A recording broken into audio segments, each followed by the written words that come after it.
Okay, it's great to be back in Milwaukee, such a beautiful city, and it's wonderful to see. I mean, Montreal. It's in my brain, sorry. Montreal. It's great to see so many people that I haven't seen in several years. So thank you for the invitation. I'm going to be talking about some joint work with a former PhD student of mine, Ashani Dasgupta, who's currently at Chinta Academy, which is a Math Olympiad training program in Calcutta, India. So this is some work that we did together. All right, I'm going to be talking about boundaries of groups. So I'm going to be focusing on boundaries of relatively hyperbolic groups. But I want to start by just reminding everyone of hyperbolic groups. Okay, so if you have a finitely generated group, then I'll just remind you that to say that it's hyperbolic means that when you look at its Cayley graph with a finite generating set, then the geodesic triangles are all delta thin.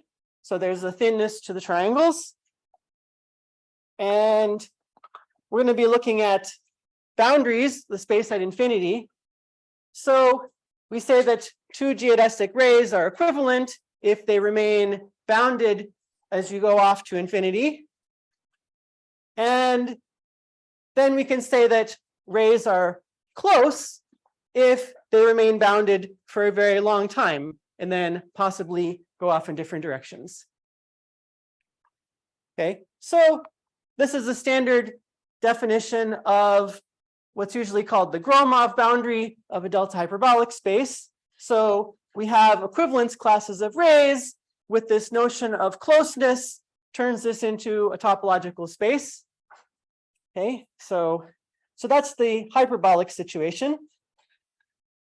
And I think after Gromov proposed the study of hyperbolic groups, one of the first major theorems that was proved about hyperbolic groups is that this boundary is always locally connected. So this is a theorem that combined work of Bestvina-Mess, quite a lot of work of Bowditch, Levitt, and Swarup. The theorem says that the boundary of a one-ended hyperbolic group is always, well, one-ended is equivalent to being connected. It turns out that it's always locally connected compactum, and it turns out it does not contain a cut point. So it's a locally connected, sometimes those are known as piano continua, but it's also turns out to be quite important that there are no cut points. And this has led to a lot of interesting consequences of various types. One of them is there's a notion of semi-stability at infinity. Ross Gagan pointed out that this theorem immediately implies that G is semi-stable at infinity using some shape theory stuff that was known at the time. Another consequence, Bowditch proved there's a canonical JSJ decomposition over two-ended subgroups, and he proved this decomposition can be completely determined by analyzing just the topology of the boundary, looking at different ways that you can cut up the boundary into pieces. So it turns out that because the boundary is a quasi-isometry invariant, then this JSJ decomposition is also a quasi-isometry invariant. And the proof of this theorem uses local connectivity very, very heavily through the entire proof. So he couldn't have done this without knowing that it was locally connected. So that's really essential. Bonk and Kleiner used the locally connected and no cut point to prove that G always contains a quasi-isometrically embedded hyperbolic plane.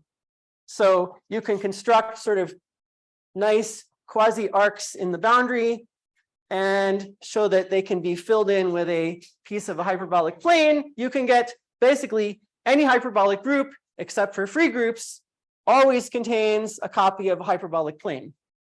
Again, using heavily this locally connected theorem.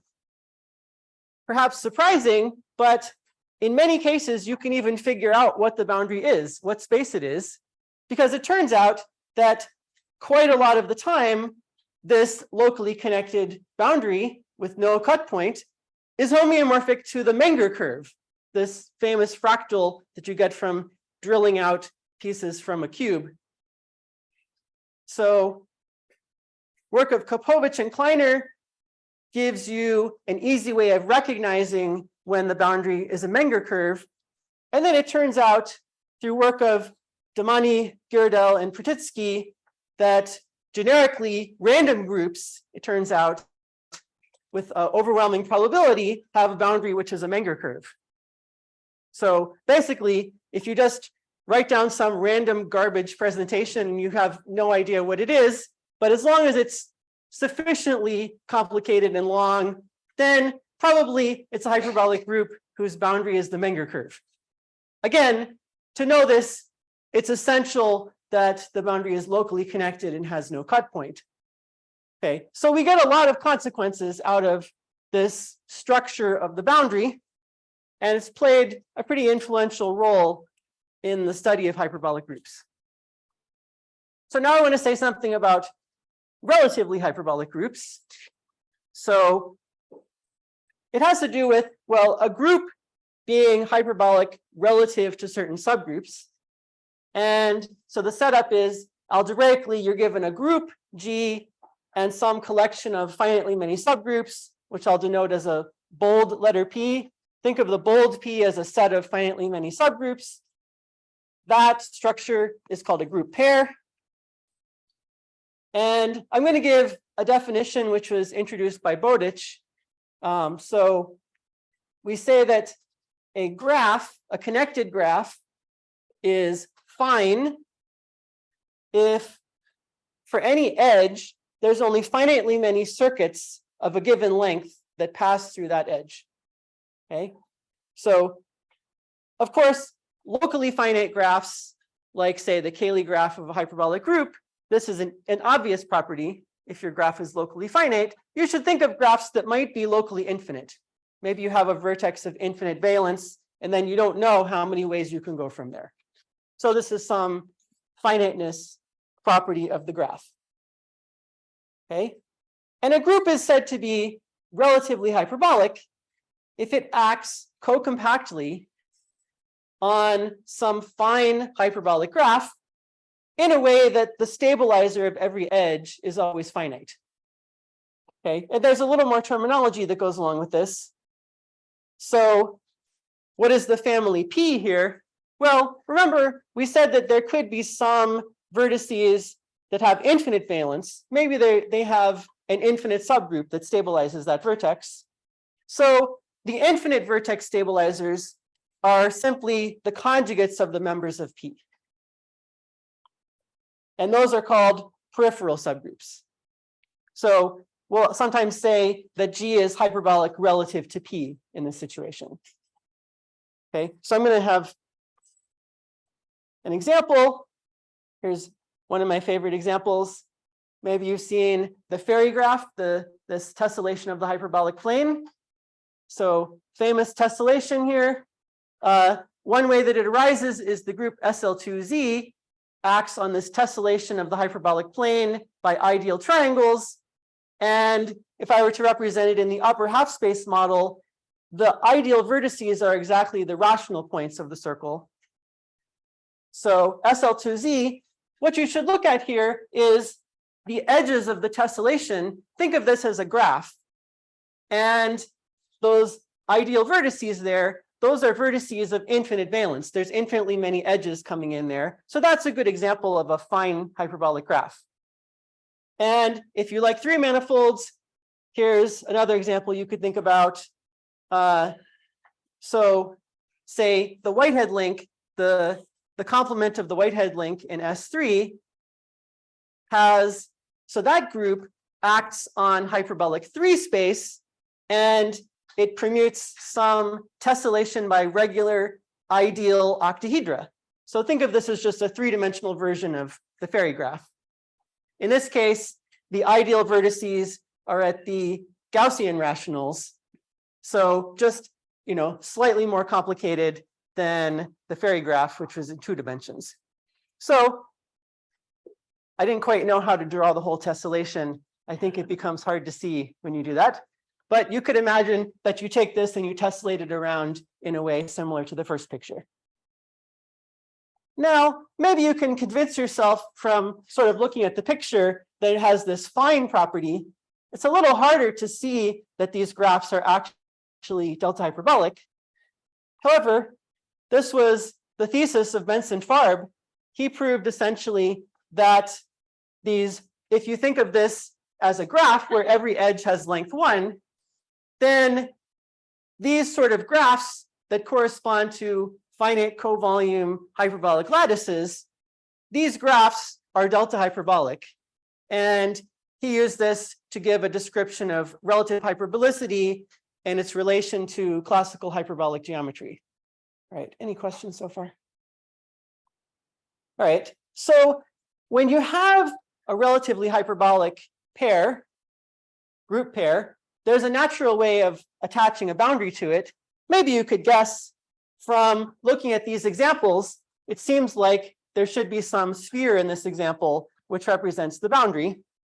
So what will happen is you could start with a fine graph K, as in the definition, and you somehow form the boundary by taking all of the infinite valence vertices together with the space at infinity of K. And there's a way of putting a compact Hausdorff topology on that. Maybe to understand what's going on, we should think about the fairy graph. And if you think of the fairy graph as sitting in the hyperbolic plane, then the vertices in this picture are the rational points. And then the Gromov boundary of K going out through infinitely many triangles leads you to the irrational points. And then you might believe that there's some natural way of describing this topology. You figure out what's going on in the fairy graph, and that suggests the right definition you should use in general. I'm not going to go through the details of that. It's a little bit technical. But the point is, you should think of this example as the infinite valence vertices are stabilized by peripheral subgroups. And then you also have some other places where you go off to infinity in K. The main theorem that I wanted to talk to you about today is a relatively hyperbolic theorem. If you take GP relatively hyperbolic and relatively one-ended, then it turns out that this boundary, this Bowditch boundary, is always connected and locally connected. Furthermore, we can describe a bit more of its structure. So it turns out that it may have cut points this time. For a hyperbolic group, you weren't allowed to have cut points. And this sort of reveals the reason, one reason for that, which is that the cut points correspond to parabolic points stabilized by these peripheral subgroups. You should think of the hyperbolic special case is when there are no parabolic points. So then there would be no cut points. Furthermore, we can describe exactly what all the cut points are. So the boundary has a cut point if and only if the group splits over a subgroup of a member of P. And I'll say more about that in a couple minutes. And in some sense, when you take this boundary, there's a natural way of associating a tree dual to all of the cut points called the cut point tree. Okay, and this tree, it turns out, is simplicial. And in a sense, it encodes all splittings of this type, splittings over subgroups of members of P. So this is the theorem. And so I want to be telling you about some of the ideas that go into proving this theorem. Any questions about the statement? Okay, so of course, if you take some compact space, it's possible that it has uncountably many cut points. I mean, you could think of, say, a dendrite or something, but it turns out these have a fairly simple structure that the cut points are somehow simplicial. In other words, if I cut it up along cut points, then I look at the complementary components, I can think of having, say, a bipartite graph. One color represents the complementary components and one color represents the cut points.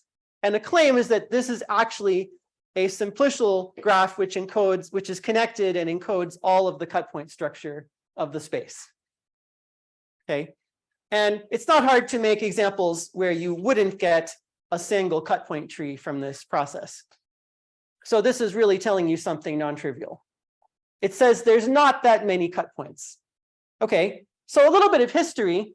This didn't just come out of nowhere. In fact, so after the theorem was proved for hyperbolic groups, yes? The cut point tree is also the best set tree of the splitting along these subgroups. Well, that's correct, because anytime a group is acting on a simplicial tree, you could interpret it as a Basser tree representing a splitting. And that's exactly what's happening here. Mm-hmm. Yes. I think we've seen this result before, but there have been issues with it. Exactly. Aha. So, in fact, Bowditch proved a theorem that sounded a little bit like this back in 2001. And so, in that theorem, there was an extra condition that you had to add, which is that the peripheral subgroups have to all be finitely presented. They all have to be one-ended, and they're not allowed to contain infinite torsion subgroups. And Bowditch, I believe he suspected that you didn't really need any of these hypotheses, but the way he proved it, he didn't know how to get rid of them because of the techniques he was using. And this turns out it's quite awkward to have these restrictions when you're trying to work out a general theory. In particular, whenever you pass to subgroups, those properties, well, especially finitely presented, you know that if you take a subgroup, it might not be finitely presented anymore. If you have a one-ended group and you just take a subgroup, it might not be one-ended anymore. Okay, so it's quite awkward to deal with that. And we were trying to figure out how could you get rid of that and prove the natural statement that didn't have restrictions. So our theorem doesn't have any restrictions. It actually doesn't restrict the cardinality of the group. It doesn't even have to be finitely generated. And the theory still goes through just the same. So there are sort of two parts to understanding the structure of the boundary. One of them is a splitting theorem, and then one of them is a no cut point theorem. And the first part has to do with trees of compacta. Okay, so one way you could describe this is a structure that was formalized by Swiatkowski in 2020, something called a tree system of compacta. So you should imagine this, he was trying to describe precisely what happens when you glue a whole bunch of spaces together in the pattern of a tree. Okay, so here's the setup. You start with a simplicial tree, T, and we're going to put a space, a compact space, MV, at each vertex. And then the edges are going to tell you ways of gluing these together. So let's say I have two spaces. I'm going to choose a point in each one and glue them according to that edge. So this gives you some sort of intuitively, a bunch of spaces are stuck together. The places where you glued things together are going to become cut points now when I do this. And formally, the way you turn this into a topological space is there's an inverse limit process. So for any finite tree, imagine each of these vertices is sort of representing a blob, and I'm gluing the blobs together, sort of like a wedge sum of spaces. And I pick a finite tree, and I can just glue finitely many of these things together, and I know how to do that. There's only one way to do that.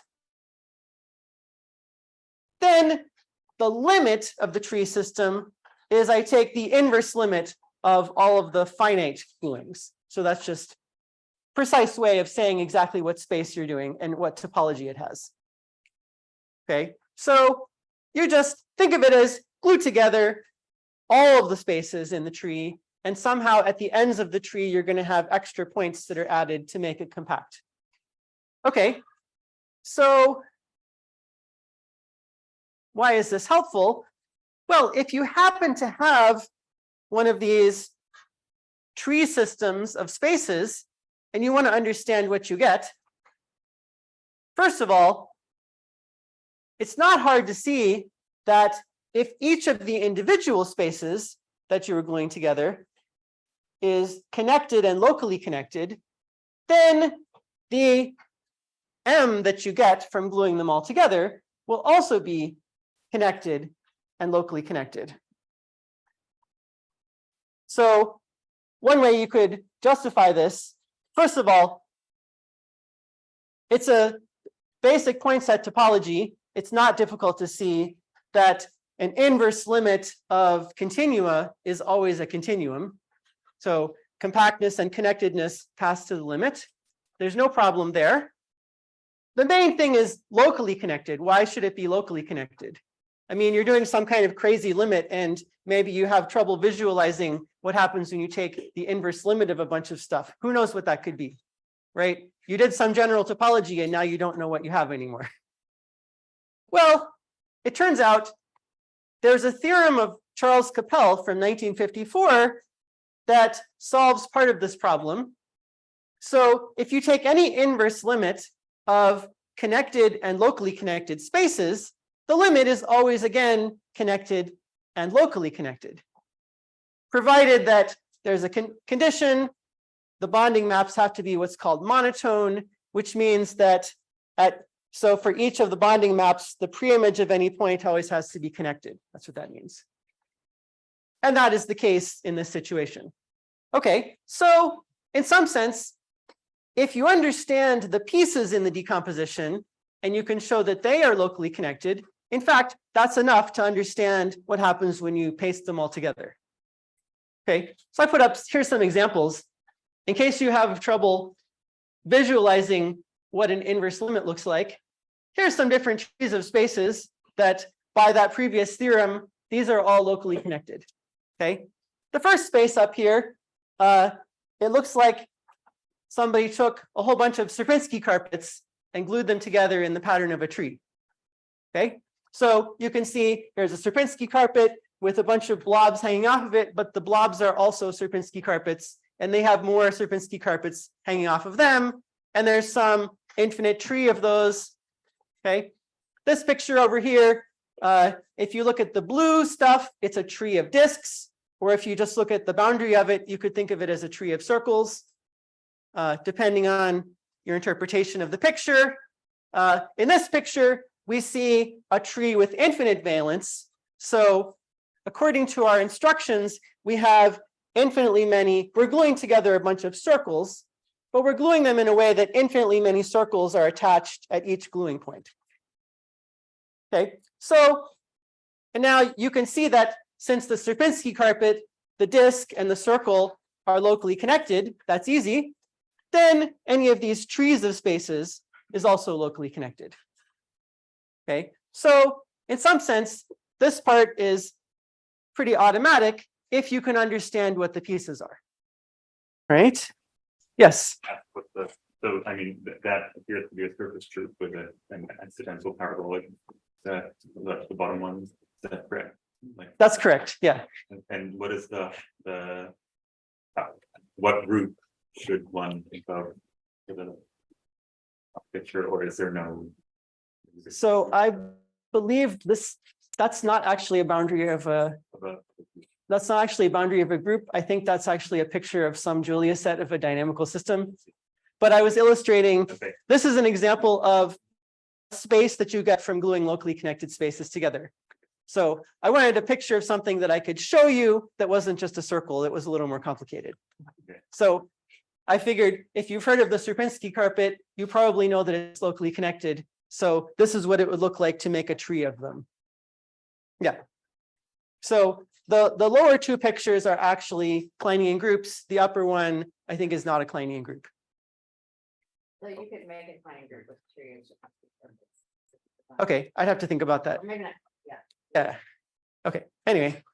So some pictures to think about. So these are the sort of things that we're talking about when we say to take a tree of spaces. Okay, now how do we get this tree of spaces structure out of a relatively hyperbolic group? Well, it comes out of a certain type of splittings as a graph of groups. So if we start with a group which is relatively hyperbolic and relatively one-ended, there's an accessibility theorem that says, in some sense, there's a certain type of splitting, and you can split as far as possible with those types of splittings. What we're going to do is split over parabolic subgroups, that is, subgroups of our peripheral subgroups. Split over those. There's a splitting which is maximal in a certain sense. And in this splitting, here are some of its properties. First of all, the vertex groups of the splitting are again relatively hyperbolic. And the vertex groups cannot be split further in this way.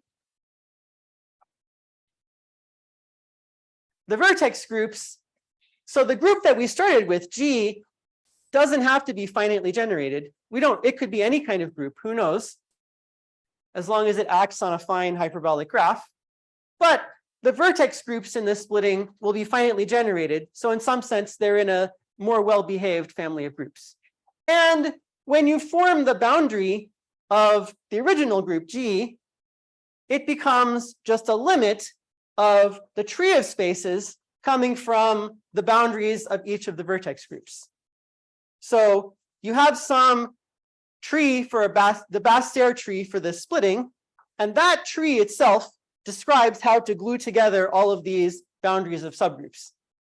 Notice that if we could show that the vertex groups all have locally connected boundaries, that would prove the main theorem, because then we could use Capel's result to say that the tree of spaces is also locally connected. So just saying that once again, the main theorem would follow if we can understand relatively hyperbolic groups that are relatively one-ended and have no peripheral splitting, which is the type of splitting that we just saw. So our goal, another way to say this, is take G comma P, which is relatively hyperbolic, and suppose that it does not split over finite groups. That corresponds to being the one-ended condition, which essentially means that this boundary will be connected. Suppose it also doesn't split over parabolic subgroups.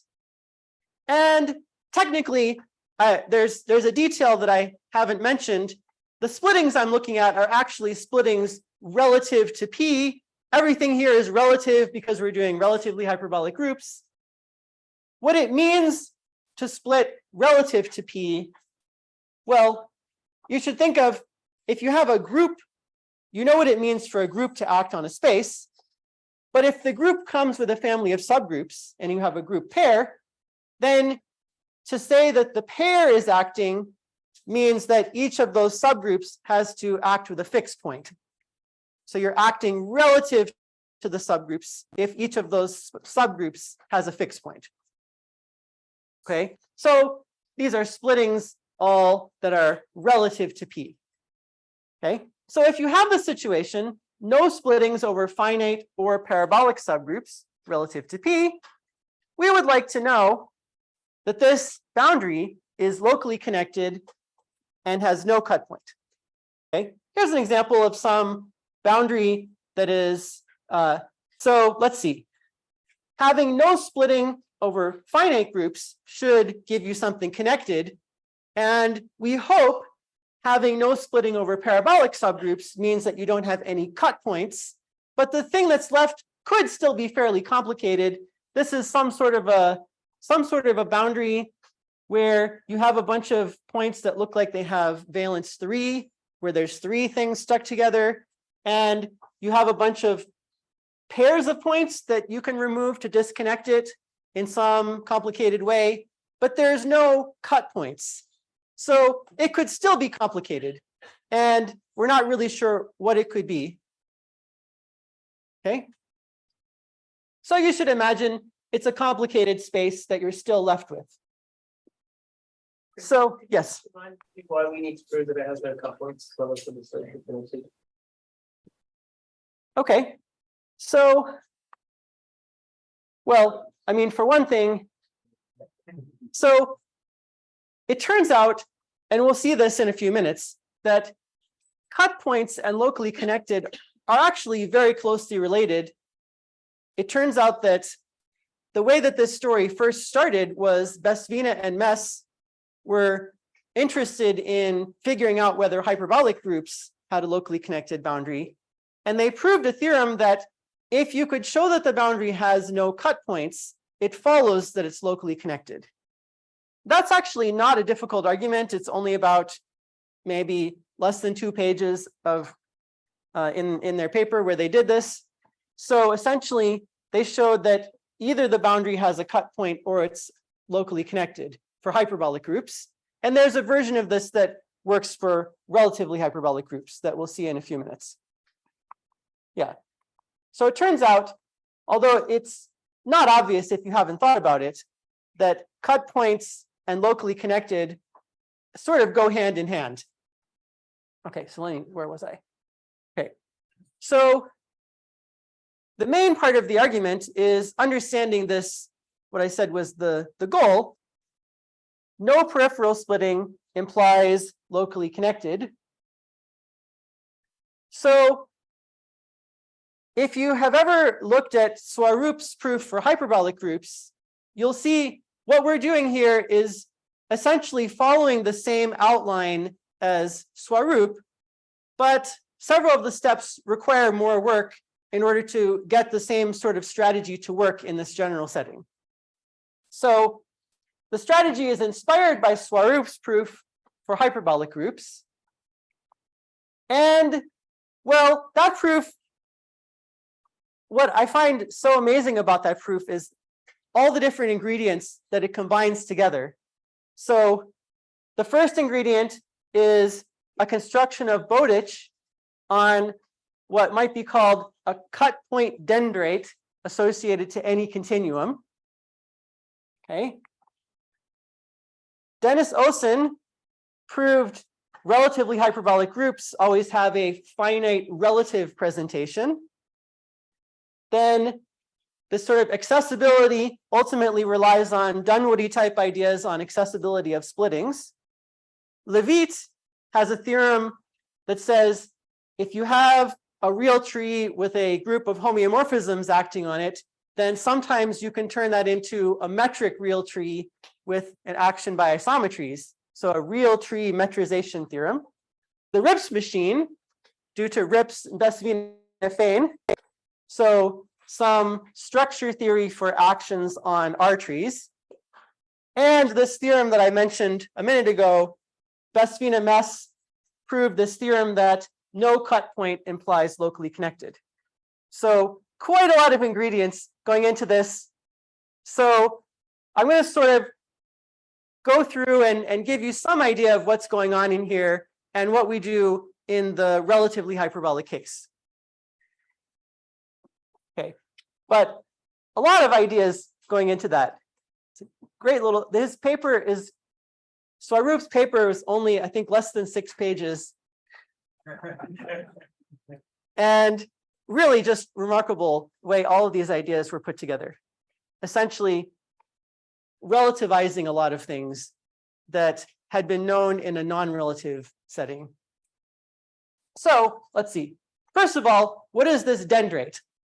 So let me tell you about how does a structure of cut points in a continuum turn into a dendrite. So this Bowditch figured this out, that for any continuum, okay, you can declare 2 points to be equivalent if, well, you may know that the set of points that separate x from y has a natural linear order to it. You can think of points as being closer to x or closer to y, and that puts them in an order. And it might be the case that you have only a finite number of cut points between x and y, or maybe an infinite number of cut points between x and y. And in some cases, you have a pair of points that have a dense countable linear order somewhere between them. That's equivalent to the rationals with their order.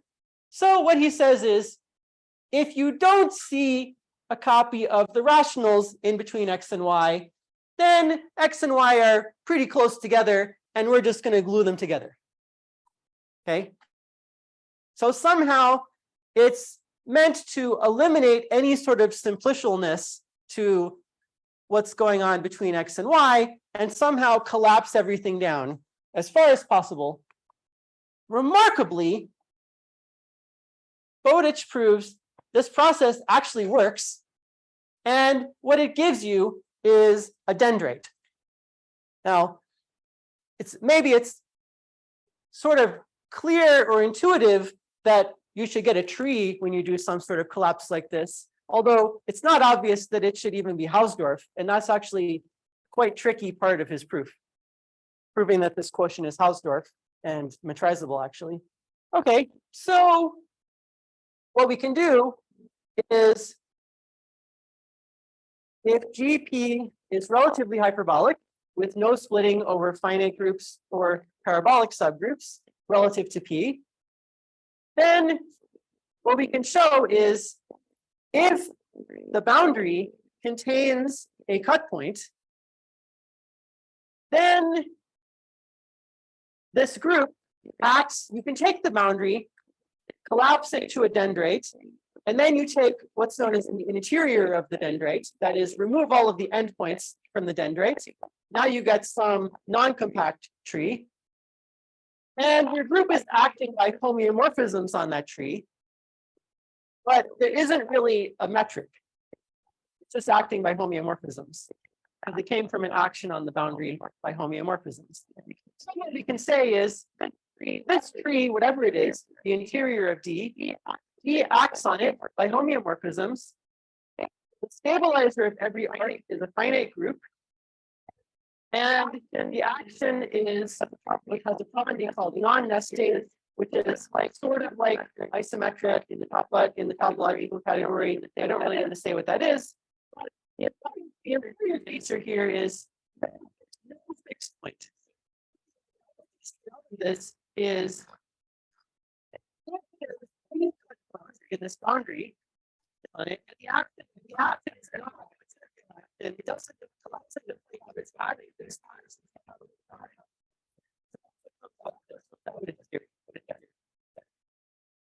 Okay.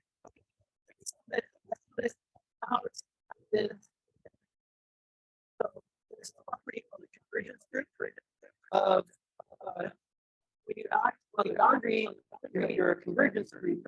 And it turns out that when you take any Hausdorff quotient, you get an induced convergence group action. So this is actually a convergence group, and then it follows from a convergence group that the stabilizer of any part has to be a finite group. So if you've thought about convergence groups, that's essentially the reason for that. Yes. So this step here is actually probably the most difficult part of the whole argument. And I don't really want to go into the proof of it here, but essentially you show that there is an induction where you can produce this dendrite by collapsing over and over again simplicial separations, and somehow you do this transfinitely, and eventually it has to stop. Okay, that's all I want to say about that. Yeah, was there a question? But see how it comes from the boundary, right? Yeah. And usually with the boundary, it has some sort of convergence action. Yeah, exactly. Take interior and kind of get rid of those points. Well, I'm just thinking Rousseau dynamics on a boundary. yeah. That doesn't So feel non-nesting. non-nesting, right? What it means is that an interval can't be properly mapped inside of itself. Now, when you think of acting on the boundary, you think there's a lot of attracting stuff, but actually all of those attracting points are endpoints. And so we remove those points, and now it doesn't nest anymore, turns out. So it works. Even though you might expect it to never have that property, it always has that property. If it exists, right? So you're gonna, If it, what? if it exists, If what exists? if you have a relatively hyperbolic group that doesn't split over a parabolic group and has a cut point, then you get this thing. Well, okay, that's true. So I can't show you an example of this because this is going to be a proof by contradiction. And so we're going to show that the hypothesis never holds. So this actually never happens. When you say endpoint, you just mean points that don't locally disconnect. Is that- That's right. So this is a compact tree. You can think of it, it's a piano continuum that has no embedded circle. And an endpoint is a point that doesn't disconnect when you remove it. So valence 1 point. Okay. And as we saw earlier, we don't like to have those, so let's just remove them. Okay. So thanks for setting that up. All right. So there's an accessibility theorem in this setting. Now remember, we're proving that there are no splittings over finite groups or parabolic groups, but there's another type of splitting which is natural to consider. You could see what these have in common is they're all what's known as elementary subgroups, which are, there's a third kind here, which is a virtually cyclic group that we're going to look at.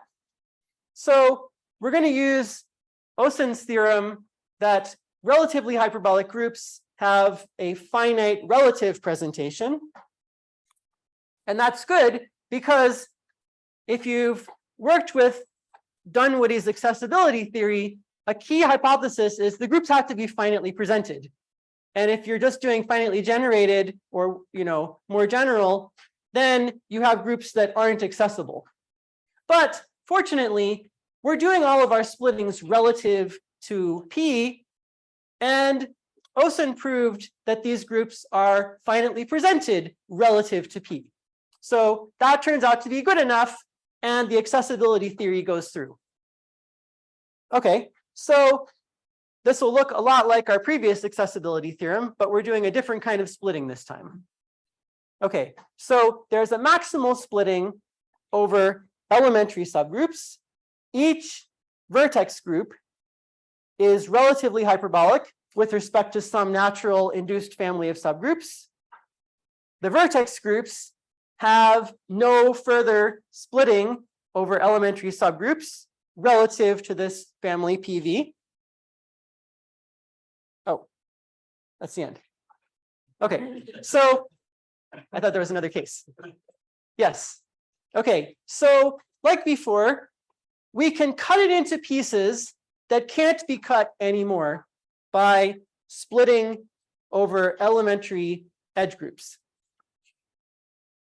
Okay, so that's right. So we had, if you have a cut point, then you act on some tree with no fixed point. You can decompose the group into pieces that don't have any splittings of a certain kind. And then we use the Rips machine. The point of the Rips machine is it's a link between actions on real trees and actions on simplicial trees or splittings. So again, the Rips machine was first developed for finitely presented groups, but work of Girdell and Levitt, they showed that you could extend it to relatively finitely presented groups. And so we're going to need to use that extension.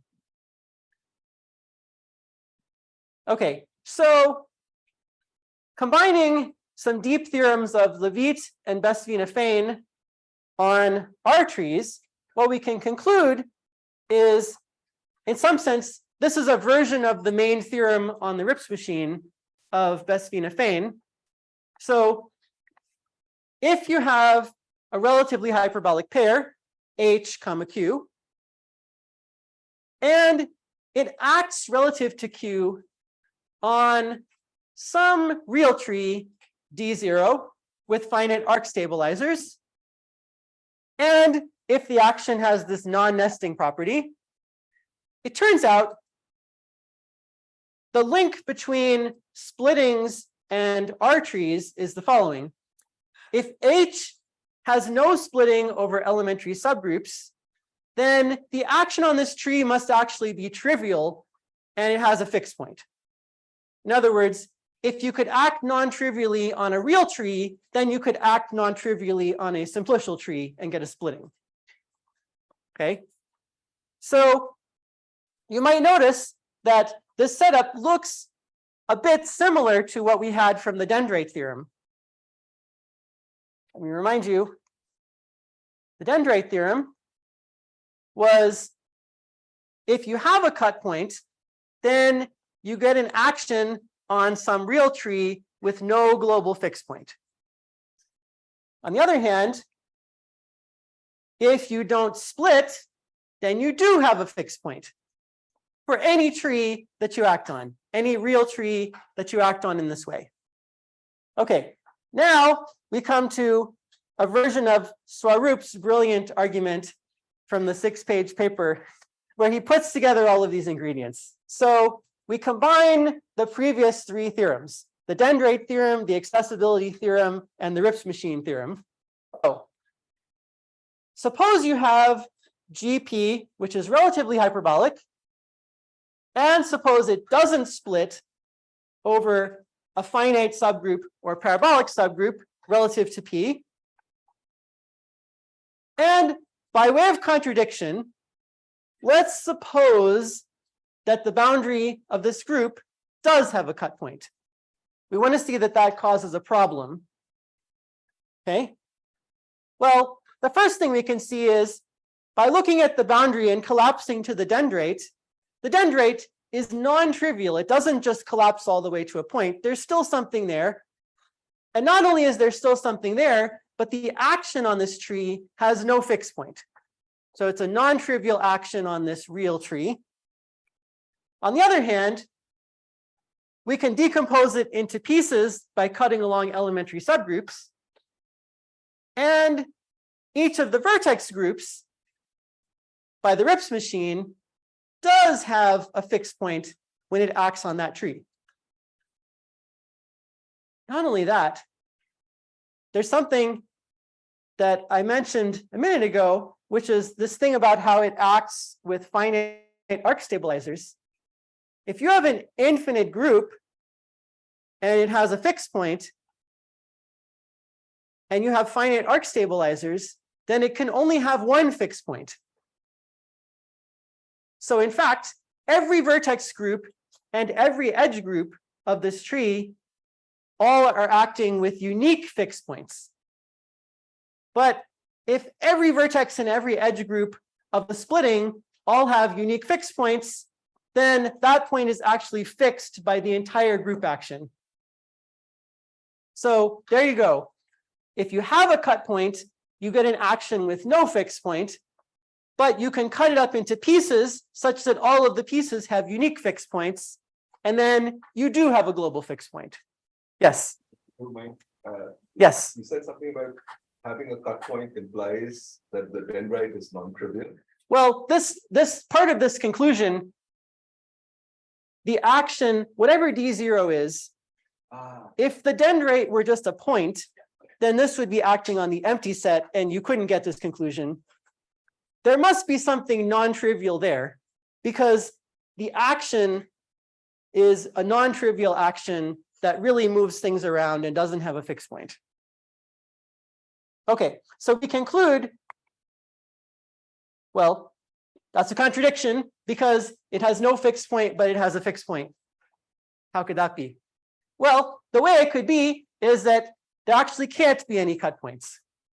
Okay, so that's the main, most complicated part of the proof. All right, so any questions on this slide? So now let's wrap things up. There was a question, why are we spending so much time on cut points? And the last ingredient here is this idea of Bestvina-Mess. It turns out that if you can show the boundary has no cut point, there's a simple like 1.5-page argument that connects that to local connectivity, if the boundary has no cut point, then it follows easily that it's locally connected. And so here's the proof of the main theorem. All right. So we take a relatively hyperbolic pair with connected boundary.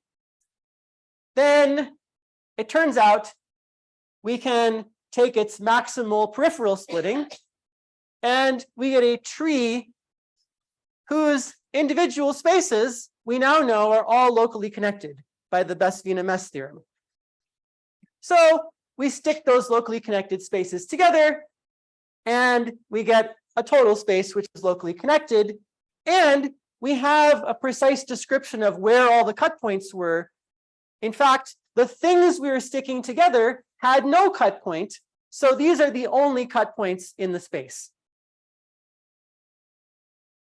Okay, so I'll stop there. Thank you. Yeah. So, one of the hypotheses I thought originally had was bound on torsion, right? About No infinite torsion. no infinite torsion. Yeah. So Yeah. How does that cause problems?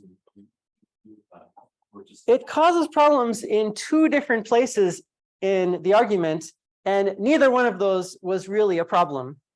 So one of them was in the dendrite theorem. Bowditch's dendrite theorem, the version that he proved, he could only prove that this dendrite was non-trivial if you assumed the group had no infinite torsion. It turns out you really only need to assume that it doesn't split over a subgroup with infinite torsion.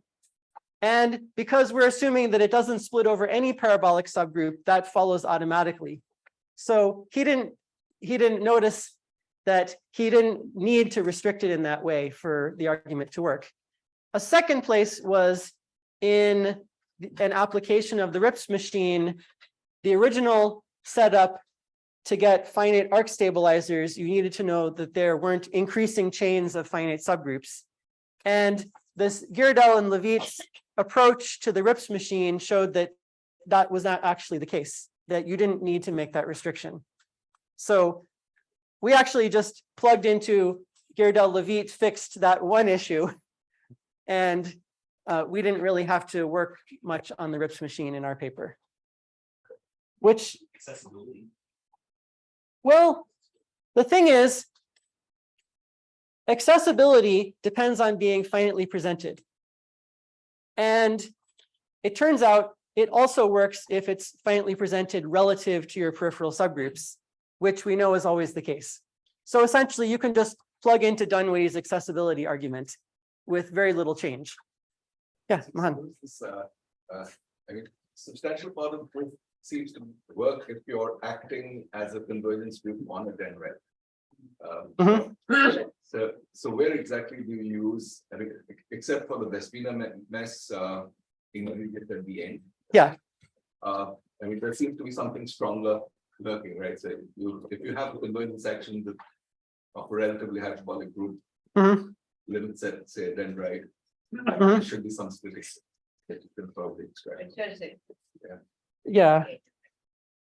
Well, ultimately, if you have a convergence group action on something, then the dendrite theorem says that when you collapse this boundary in this way, it doesn't all vanish to a point. And that's really quite tricky to show. If you get the action on a dendrite, then you know that these subgroups that don't split can't act in an interesting way on this tree that you get. Okay. Yes. Similar to Nick's question. So where was one ended used in Bowditch, and how do you? Where was what used? One endedness. Well, that was also used in the dendrite theorem. So he ran through the argument assuming that the group doesn't split over a finite subgroup. But being relatively one-ended is more general than being one-ended. And so the argument that he gave doesn't work if you only assume that it's relatively one-ended. And so he does some transfinite process where you take 2 points and collapse them if there's only finitely many cut points between them. And you do this over and over and over again. And a cardinality argument says that eventually it has to stop. And so there's a version of, so Serre's lemma on groups with property FA, you can show that at every stage, when you collapse and you remove the endpoints, there's still a point that survives that is fixed by each parabolic subgroup. So at every stage of the process, it's still relative to P. And that was an extra thing we had to do quite a bit of work to get in the induction. So if you know that everything is relative to P, then the same basic ideas go through. But you have to be careful because you're removing endpoints means you might have taken out where the fixed points were. So you have to check that carefully. Questions for Chris? Okay, that's good. Okay, thanks.